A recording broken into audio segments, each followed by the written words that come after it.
Hello, and I am back for the Division 3 bracket. Now, in case anyone from outside Louisiana is wondering why such a small bracket, it's because Louisiana split into so-called select and non-select brackets years back, and there just are not enough select schools to fill out the brackets, especially at the higher levels, without consolidating them into smaller brackets.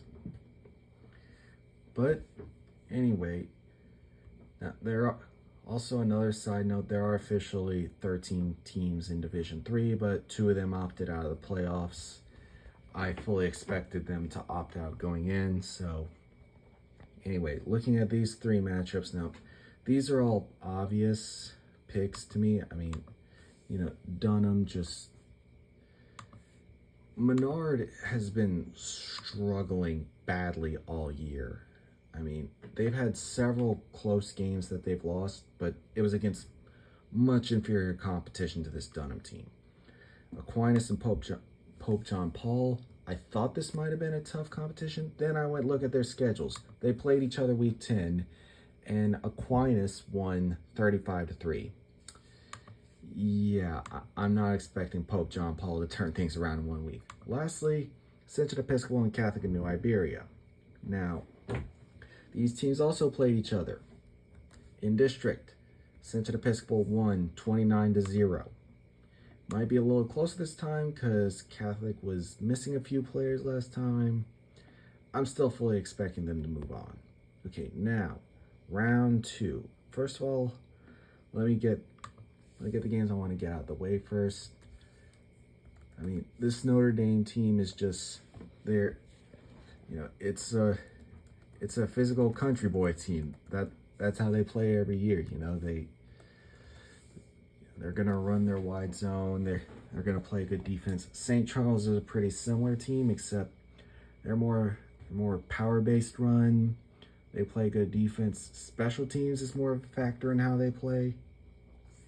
Now here, this game. Now, understand, this is where I went to school. And I could not stand this team. Although, understand, if they were the better team, objectively, I would pick them. But, I'm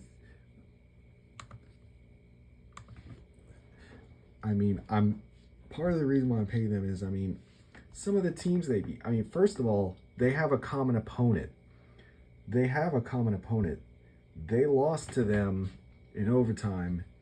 They beat them by 2 touchdowns and were beating them by worse than that for most of the game. This isn't going to be close. This one is the interesting game. Newman, they've got Arch Manning. They've got some guys on the perimeter. And Episcopal, who lost a lot from last year's team and managed to go unbeaten in the regular season. Now, last year, they gave us a pretty good scare. It came down to the end of the game. Like, they missed the field goal. And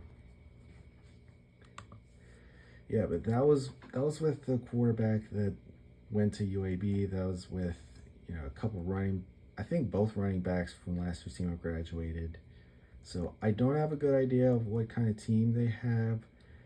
I think this is going to be an instant classic, but I got to go Newman here. And now,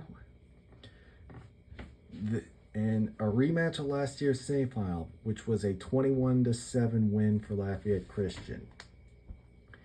And all they've done is gotten better since then. So I'm picking Lafayette Christian to win. Last year when they played each other, Newman was the home team as well. So that's another thing going in Lafayette Christian's favor. This one is the rematch of the other semifinal from last year. And like last year, I'm expecting this to be an instant classic. Now, last year, St. Charles won 24-22. And a block punt was a big part of the reason why.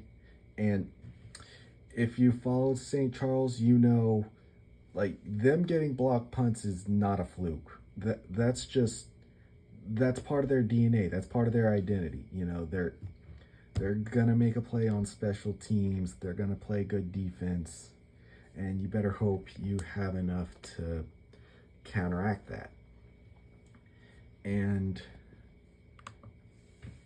even though St. Charles has to travel here and they're playing a new quarterback this year, the quarterback has never been a big part of the equation for either of these teams, really. I mean, with a few exceptions, but I will pick St. Charles to move to the championship game. And again, I know it's like, it's my old school, but anyone who lives here can tell you they are absolutely the favorites to be the champs. Now, and St. Charles always gives them the most trouble. I am a little concerned because earlier in the year they struggled on special teams, but they've since seemed to get their act together. And if that holds up in this game, again, they should be able to win. And that's Division 3.